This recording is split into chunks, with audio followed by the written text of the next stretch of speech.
Әсел Style Breakfast каналына қош келдіңіздер.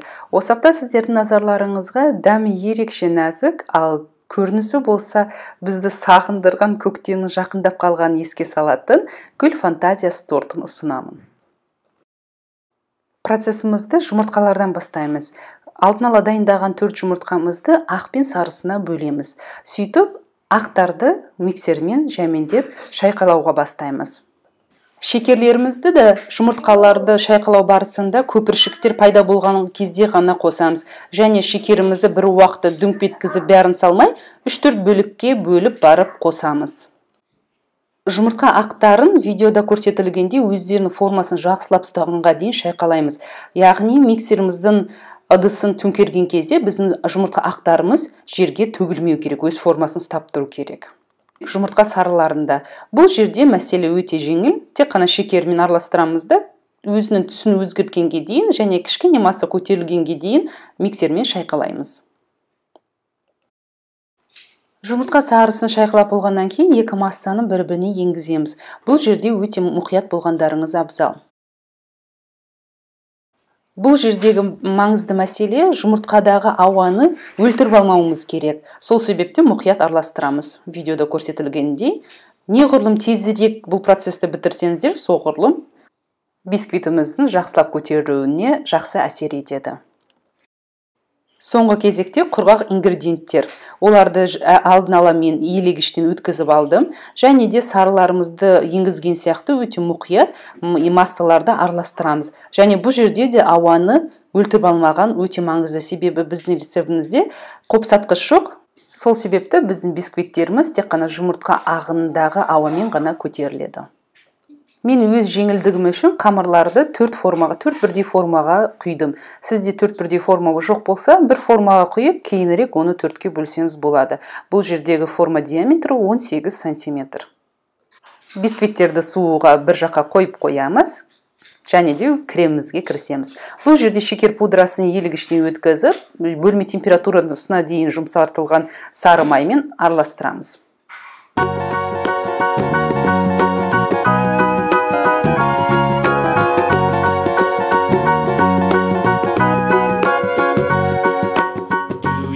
Видеода көрсетілгендей массамыз жақсылап бір-біріне еніп, бірыңғай бір массаға айналу керек. Артынан кілегейлі ірімшігімізді қосамыз. Және массаны қайтадан бір-біріне жақсылап тұрып енгіздіреміз.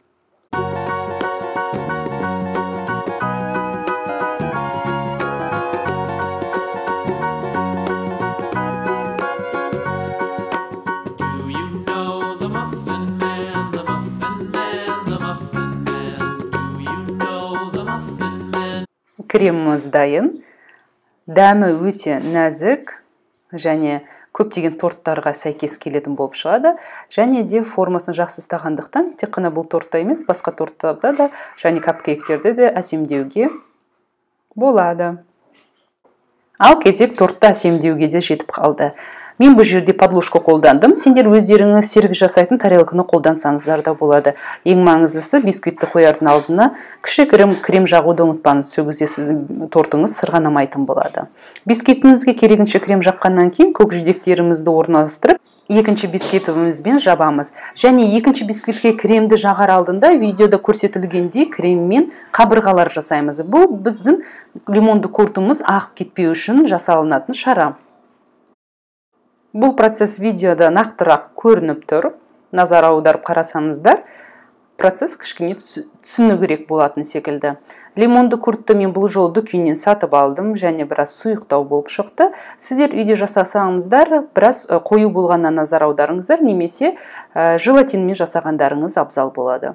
Және алдындағы лимон куртымызды креммен жауып, келесі бисквитімізді орналастырамыз. Және процесті қайталаймыз, кремді жағамыз, кремнен кейін көкжиектерімізді сеуіп, ең соңғы бисквитімізбен жауып қоямыз.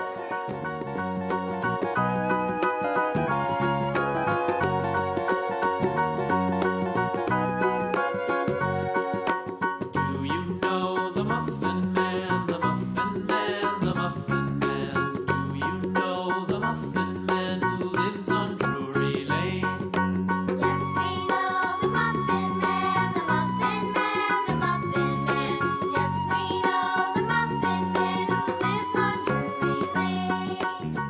бисквитіміз біраз биік болғандықтан мен орталарына 4 жерден біздің кәдімгі сок ішетін трубочкаларды орналастырдым. Тортымызды тоңазытқышқа жібермей тұрып, жұқа бір қабат крем жағып, бүкіл қоқымдарды жинап, содан кейін ғана салқындатуға тоңазытқышқа жібереміз. Тортыңыз тоңазытқышта неғұрлым көп уақыт тұрса, соғұрлым кейінірек тортты әсемдеу барысында жұмысыңыз жеңілдейді.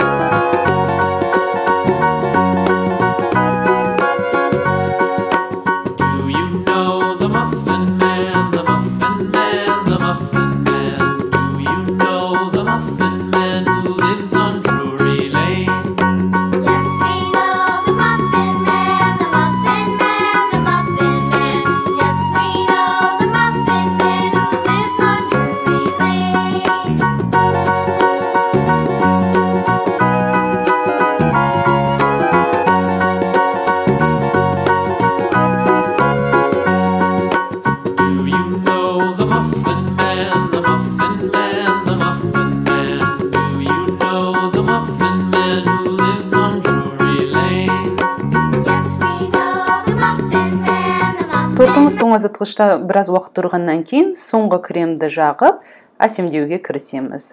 Креміңіз егерде біраз қатайыңқырап қалған болса, миксермен кішкене шайқалап алғандарыңыз абзал.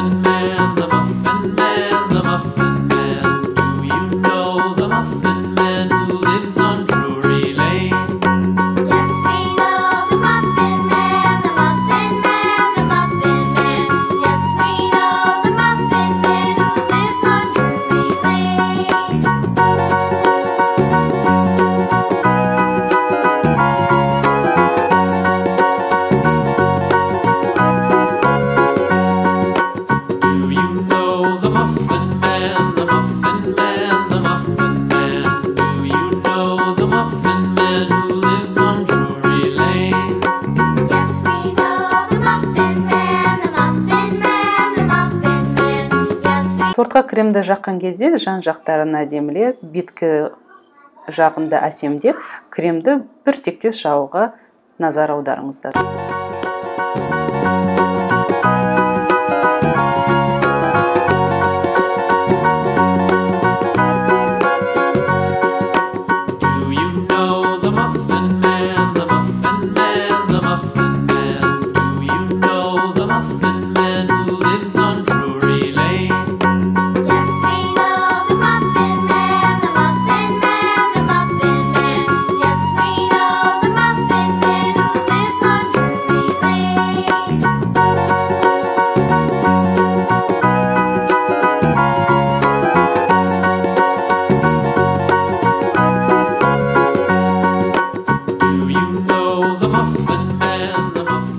Кезек гүлдерімізге де жетіп қалды. Гүлдерімізді жақсылап сумен жуып аламыз және сүлгімен сүртіп, қағаз сүлгімен сүртіп кептіріп алғаннан кейін, видеода көрсетілгендей түптерін қамтитындай қылып, фольгамен жақсылап жауып тастаймыз.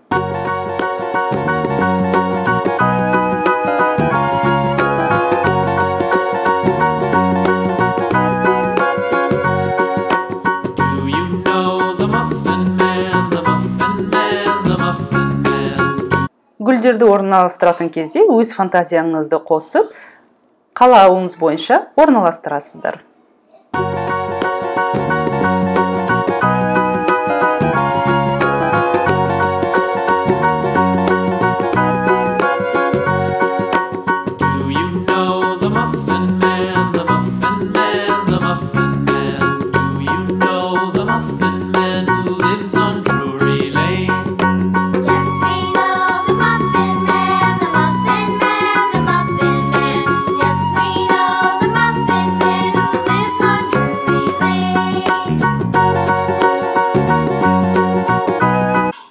Торттың көрінісі гармонияда болсын деп, мен кішкене жасылдықтар қостым және торттың асты жағынан да бір-екі гүлді қойдым.